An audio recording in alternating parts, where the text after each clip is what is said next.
ሰላም እንዴት ናችሁ ውድ ተመልካቾቻችን እንግዲህ ሀዲያ ሆሳዕና እንደሚታወቀው ዘንድሮ ለዓለመውረድ ሲታገል እንደነበረ ይታወቃል።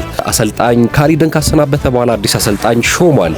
አዲስ አሰልጣኝ ከሾመ በኋላ ደግሞ አዳዲስ ተጫዋቾችን ለማስፈረም እንቅስቃሴ ላይ እንዳለ ይታወቃል። በተለይ ዘንድሮ ሀዲያ ሆሳዕና የነበረበት አጠቃላይ ሁኔታ ይታወቃል።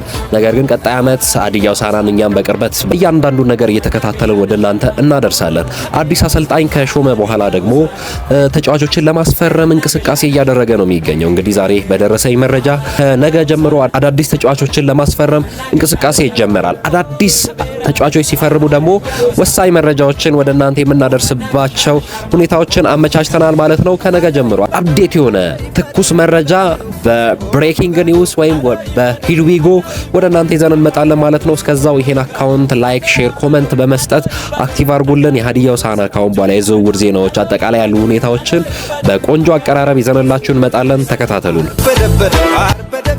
የሆሳዕና ልጅ ድል ለመደው አርበደበደው የሆሳዕና ልጅ ድል ለመደው አሸናፊ እንጂ ያው እንደ ጥንቱ አይበገርም ነው ክንደ ብርቱ አሸናፊ እንጂ